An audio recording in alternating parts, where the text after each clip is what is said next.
जिंदगी इस आजाद भारत में आपको मिल पा रही है?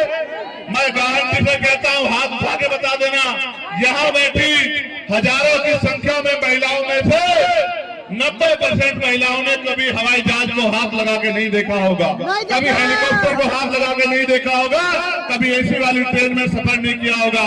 और तो और गरीबी के हालात ऐसा है कि जहाँ अमीर का कुत्ता बढ़िया एसी वाली गाड़ी में घूमता है, वहाँ गरीब पे रहने के लिए मकान भी नहीं है, उस पे खाने के लिए रोटी भी नहीं है, उस पे पहनने के लिए अच्छे कपड़े भी नहीं है। लेकिन ये सरकारें बात तो करती है गरीबों का भला करने की, लेकिन ये सारा पैसा पूंजीपतियों का माफ करती है। आपके बच्चे तो पढ़े लिखे बेरोजगार घूमते हैं, और जब भी आप सवाल करोगे, रोजगार के बारे में पूछोगे, महंगाई पर सवाल करोगे, अधिकार के बारे में पूछोगे, तो ये भारतीय जनता पार्टी के लोग जो ये कह रहे हैं कि हमें सत्ता में आना है, तो ये फिर हिंदू मुसलमान की बात करने लग जाते हैं। और इन्हीं के तथाकथित लोग नबी की शान में जिस तरह के गुस्ताखी करते, अपमान करते हैं, ये भी किसी की अच्छी बात नहीं है। आप ये जानते हैं, जब जब मुसलमानों पर अन्याय हुआ है, जब जब किसानों पर अन्याय हुआ है, जब जब मजदूरों पर अन्याय हुआ है, जब जब दलितों पे जुल्म हुआ है, उनकी पीठ पे लाठियां पड़ी है, उनको मूछे रखने पे मारा गया है, उनको मटकी छूने पे मारा गया है, सारे नेता चद्दर तान के सोते हैं। ये भीम आर्मी आजाद समाज पार्टी के लोग मैदान में रहते हैं, उनकी लड़ाई लड़ने का काम करते हैं, उनके आवाज बनने का काम करते हैं।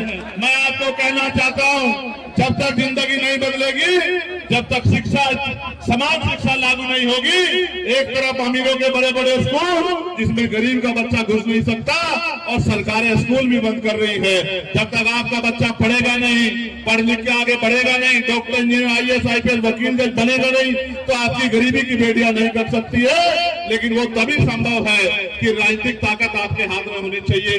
कौन है आपके असेंबली में आपके लिए बोलने वाला? आप बताओ, सबसे ज्यादा मॉब लिंचिंग इसी सरकार के नेतृत्व में झारखंड में होने का काम हुआ। सरकार ने वादा किया था कि मॉब लिंचिंग पे कानून बनाएंगे, बनाया? मॉब लिंचिंग जिनकी हुई उनको कोई मुआवजा नहीं मिला। और फिर मैं कह रहा हूं, दलितों का तो इतना बुरा हाल है कि दलितों की जान से सस्ती दाल है आज झारखंड में भी, और देश में भी दाल की कीमत हो सकती है, लेकिन गरीब दलित की जान की कीमत नहीं हो सकती। जिस तरह का जुल्म सरकार कर रही है, इस हिंसा का जवाब हमें संविधान के आधार पर जो ताकत मिली है, वोट की ताकत के आधार पे, उस वोट की ताकत से देना है।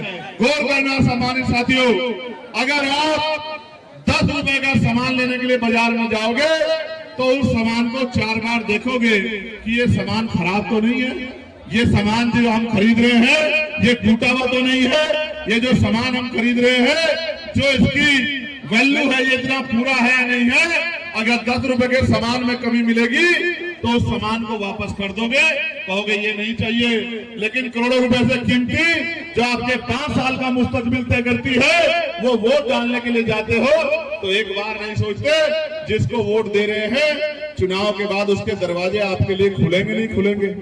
जब आप पे जुल्म होगा वो आपकी बात करेगा नहीं करेगा, जब आपको जरूरत होगी वो आपकी लड़ाई लड़ेगा नहीं लड़ेगा।